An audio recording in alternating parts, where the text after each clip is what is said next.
et je faisais de l'escrime et les entraîneurs, les coachs qui disaient de faire les entraînements, ils disaient en gros si on s'échauffait mal, de faire des pompes. Et moi j'avais une certaine pression parce que je savais pas faire de pompes, je me suis dit c'était des gens que je connaissais pas trop, tu vois. J'avais une certaine distance avec eux, donc si je sais pas faire les pompes, j'allais avoir honte, quoi. Et ce que je trouve bien chez toi, c'est que tu as réussi à transformer du coup ce contexte un petit peu péjoratif en une force. J'aurais pu passer un peu plus de temps dessus, mais voilà, c'est bon. Oh putain, franchement, trop bien.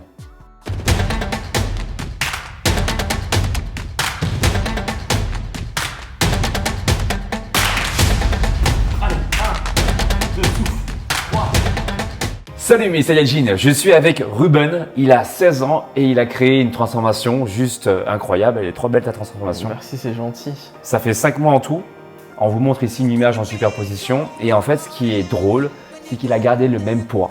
Donc tu fais 1m85, c'est ça? 1m85. Pour 70 kg, 70,6. Ouais, 70, 71 des fois, ça dépend des jours, quoi. Donc ça on peut le voir sur la photo que tu as gagné du muscle. Alors précisons que tu étais quand même congestionné. Ouais, j'étais congestionné en contraction. Cependant, ça ne change pas sur le fait que ça se voit, que tu as pris plus de masse musculaire et que clairement, congestionné ou pas congestionné, on voit que tu as perdu du gras. Parce que tu peux très bien être gras et être congestionné, t'inquiète pas que le gras, ça va se voir aussi. D'accord? Donc, ce qui est intéressant, c'est de parler de ta transformation, mais bien plus que ça, comment tu as fait pour garder cette discipline, cette motivation? Parce que souvent, les gens ont tendance à perdre dès qu'ils commencent à faire du sport. Au bout de 3 semaines, 4 semaines, 5 semaines pour les plus résistants, après, souvent, ça tombe à la trappe, tu vois. Okay, donc, l'idée, c'est que tu partages tes débuts, comment tu as approché du coup la musculation et tout ça, et partager des tips au fur et à mesure de la vidéo, sachant que je vous invite à rester jusqu'à la fin de la vidéo parce que Ruben, il est venu quand même de Bordeaux et il est venu m'apporter un cadeau. Donc, pour ceux qui s'intéressent à tout ce qui est à la peinture, à l'art, je vous invite à rester jusqu'au bout de la vidéo pour que vous puissiez découvrir également le cadeau qu'il souhaite m'offrir. Et pour information, avant qu'on commence la vidéo transformation, tous ceux qui désirent être coachés par moi, je vous invite à aller directement sur mon site alexlevent.com pour ton coaching, ton plan sportif et ton plan alimentaire sur 3 mois. Ruben, commençons à rentrer dans le vif du sujet.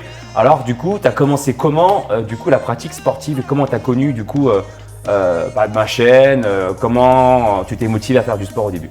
Ok, donc là, on va aller à la base de la base avant juin, avant les 5 mois. Alors en fait, je faisais de l'escrime, j'ai arrêté en fin 4e, quoi.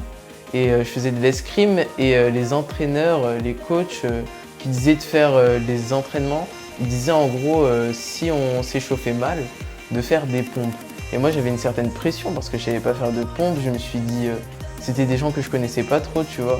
J'avais une certaine distance avec eux, donc si je sais pas faire les pompes, j'allais avoir honte, quoi.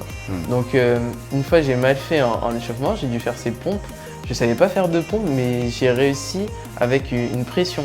Il fallait en faire 5, je savais même pas en faire une et j'ai réussi avec cette pression. Et en rentrant chez moi, j'ai dit à ma mère de compter combien de pompes je pouvais faire et tout. Et tous les soirs, ça m'a fait faire monter jusqu'à 30 pompes, mais c'était des mauvaises pompes. Et j'ai vu que c'était pas des belles pompes. Du coup, j'ai commencé à vraiment vouloir les faire bien, hein. Même si j'en faisais qu'une, même si je faisais que la descente au début, j'ai vraiment commencé à vouloir les faire proprement. Et puis petit à petit, j'ai fait des pompes. Je faisais mon petit max le matin, après le soir. Et j'ai vu que faire le max directement, c'était pas forcément la méthode la plus efficace. Et j'ai commencé à faire un système pyramidal. En gros, je faisais de moins en moins jusqu'à l'échec. Et c'est après, quand je faisais mon max, que c'était le résultat de cet entraînement en fait. Et après, je suis parti en vacances, j'ai continué. Vraiment, les pompes, c'est un truc pour commencer. Le sport au poids du corps, c'est un truc que je trouve super parce que tu peux le faire partout, pas d'excuses, quoi. Moi, ce que je trouve génial, no excuse just Saiyajin, hein, tu connais Ouais, je connais le dicton. Le dicton. Mais surtout, ce que je trouve bien, c'est que tu as transformé du coup un contexte négatif dans le sens où, alors je comprends ton prof d'escrime en disant qu'il faut faire des pompes quand tu fais mal à un échauffement. Il a raison parce que du coup, il met en avant du coup un bon échauffement. Et dans ce sens-là, je le rejoins. C'est vrai par contre que quand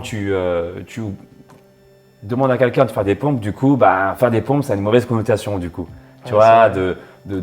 quand on fait mal quelque chose, on est puni. À l'école aussi, pareil. À l'époque, quand on faisait mal les exos en classe, on nous faisait faire la chaise contre le mur. Ou bien on nous faisait faire des pompes, tu vois. Les militaires connaissent ça très bien, tu Ouais. vois.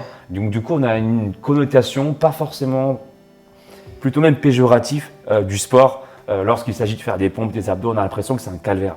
Et ce que je trouve bien chez toi, c'est que tu as réussi à transformer du coup ce contexte un petit peu péjoratif en une force. Dans le sens où tu t'es dit, quitte à faire des pompes, autant bien les faire et autant que ça me sert à quelque chose. Exactement. Quand j'ai commencé à mieux les faire, je voyais au début c'était vraiment des petites congestions et tout, ça m'encourageait à aussi explorer vers les autres types d'exercices. Je regardais les vidéos abdos de Thibaut InShape par exemple. Au début c'était compliqué, je prenais un peu plus de récupération, je faisais certaines méthodes plus faciles parce que genre vraiment j'avais compris que juste faire l'exercice pour faire l'exercice ça servait à rien et qu'il fallait plutôt privilégier on fait ce qu'on peut, mais on le fait le mieux possible, quoi. Qu'est-ce que tu as aimé dans la chaîne de Thibaut InShape, par exemple? Ce que j'ai aimé, c'est que j'ai compris plus tard qu'en fait, c'était pas du tout son niveau. Il prenait, tu vois, des haltères de 5 kilos. Mes haltères pèsent 5 kilos et vous verrez que c'est largement suffisant. Alors qu'il peut faire beaucoup plus lourd, c'est justement pour nous mettre à l'aise. Et pour pas qu'on ait honte de débuter ou quoi. Parce que si on débute jamais, on va pas du coup pouvoir évoluer et tout, comme on veut. Et il a raison.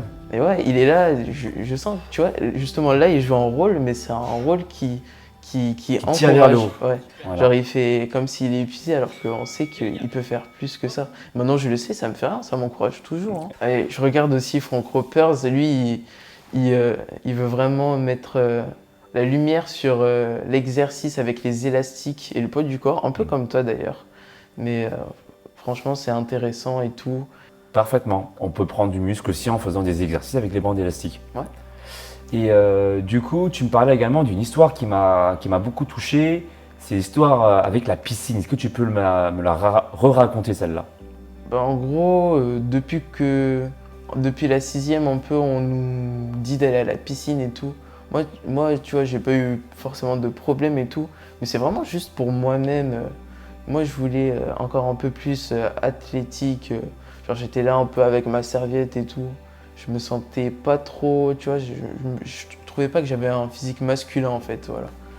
Du coup, maintenant, je fais du sport pour avoir une meilleure santé, aussi un meilleur physique, mais plus de force, plus d'aisance, me sentir libre, faire un mouvement et y arriver en fait. C'est vraiment, tu te sens libre. J'essaye d'évoluer en entretenant ce que j'ai construit parce que il y en a qui, tu vois, des fois ils relâchent, tu vois, c'est leur vie et tout, je juge pas. Il y en a qui relâchent et après pour reprendre, c'est pas très dur vu qu'ils ont la mémoire musculaire, mais c'est quand même énervant de reprendre.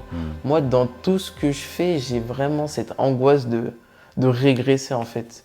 Vraiment, dans tout ce que je fais, j'ai cette angoisse de régresser. C'est pour ça, depuis un moment, je coupe plus mes cheveux.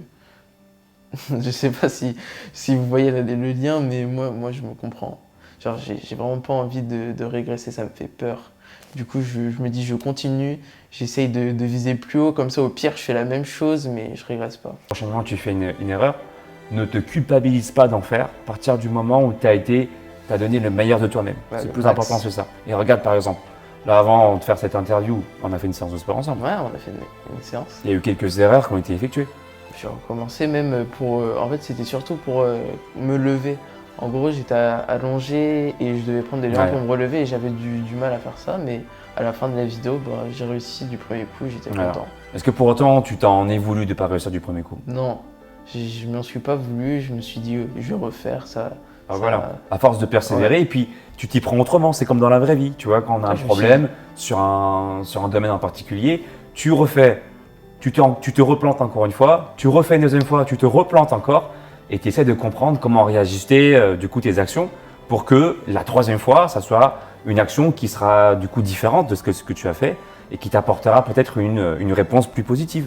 Est-ce que aussi au niveau de l'entraînement, tu as fait quoi pour changer de corps? Parce qu'on voit que tu as plus d'abdos, on voit aussi que tu es beaucoup plus congestionné au niveau des pectoraux. Donc est-ce que tu peux nous en dire un peu plus sur ton programme d'entraînement?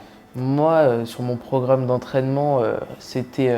au début, je procédais mal, hein. Faire des pompes tous les jours, je pense pas que ce soit une bonne idée pour optimiser la reconstruction des fibres musculaires en fait, parce que quand on va aller jusqu'au bout de son entraînement, on va envoyer du sang dans les muscles et ça va devoir recruter des fibres musculaires et des fois, ces fibres-là, je sais pas si c'est le bon terme, mais elles vont se casser.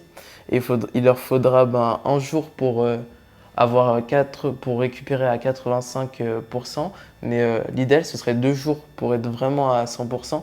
Et moi j'avais pas cet écart-là. Après je me suis renseigné et tout. Du coup, ce que je fais, c'est que je sollicite un muscle tous les 2 jours et j'essaie d'en faire 3-4 par semaine. Ok, d'accord. En fait, ce qui est intéressant, c'est que tu travailles sur différentes contractions. Oui. Donc, il y a un travail de contrôle déjà, donc on travaille de contrôle au niveau de la descente, un travail sur la phase excentrique. Mais je vois aussi que tu insères, c'est intéressant d'insérer aussi des phases d'isométrie pour vraiment, comme dirait Jamcore au début de la vidéo, pour reprendre ces termes, avoir une meilleure connexion cerveau-muscle. Parce que quand tu ne bouges pas, du coup, ça te permet d'avoir une meilleure concentration sur la contraction musculaire. Et donc, parfois, créer des isométries, ça peut être intéressant pour rester plus concentré en fait. Exactement, et puis je serre bien mes abdos pour pas avoir des douleurs au lombaire.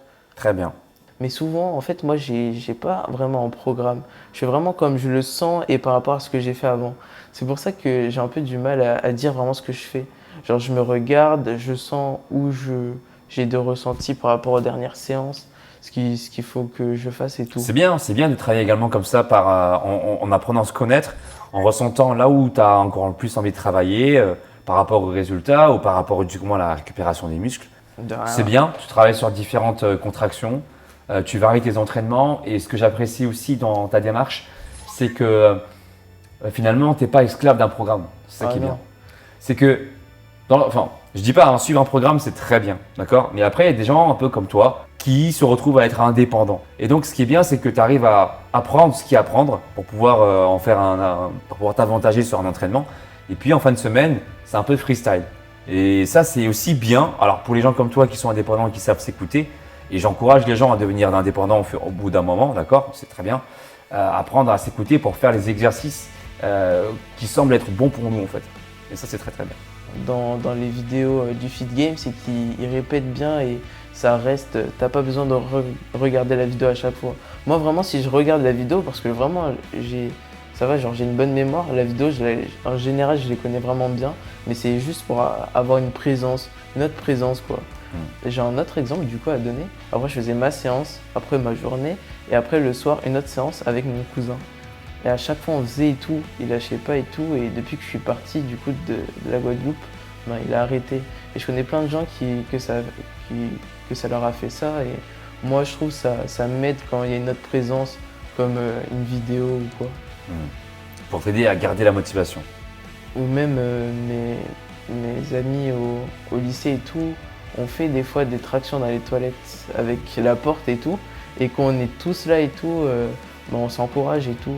J'ai un ami, des fois, il n'a pas forcément trop envie de faire parce que, tu vois, genre, il voit que c'est compliqué et tout, et on lui dit vas-y et tout, et il voit qu'il s'améliore.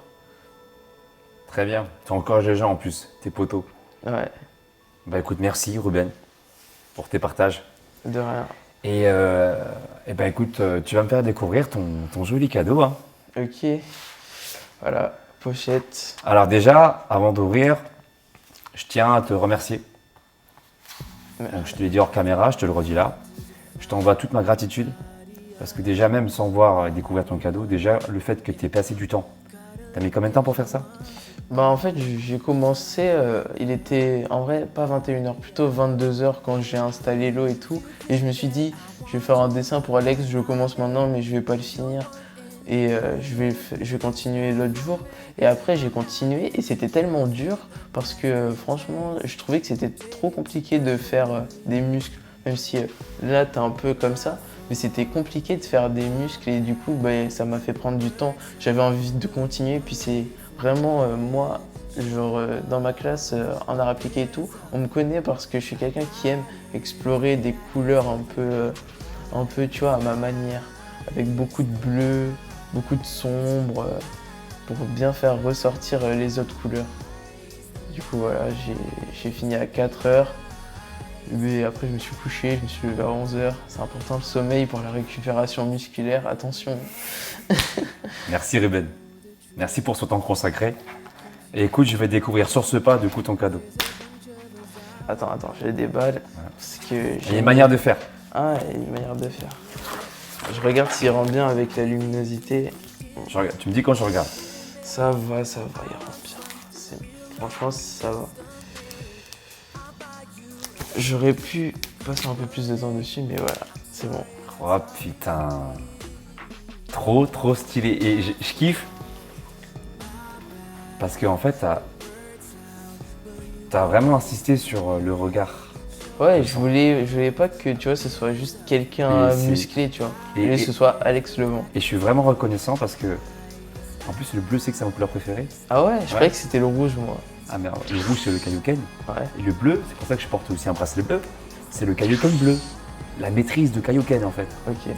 Et je te remercie énormément parce que, pour le coup, t'as bien, enfin, dans la manière dont tu me représentes, en tout cas, c'est, voilà, j'ai l'impression que, un peu comme si j'avais la couleur de mes yeux, c'était un peu comme le fond. Hein, tu Ouais, vois, voilà, c'est un mode puissance, quoi. C'est un mode, justement, bah, on parle la continuité un peu du ciel, puis le bleu, ça fait rêver aussi, tu vois.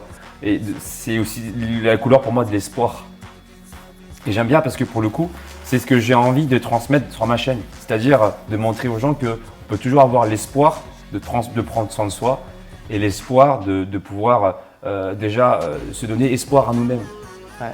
Tu vois? C'est-à-dire c'est pas parce que t'es pas bon dans un domaine que t'es une merde en fait. Tu peux être bon quelque part d'autre. Trouver l'espoir en fait en soi. Et j'adore du coup que t'aies représenté mes yeux en bleu pour ça.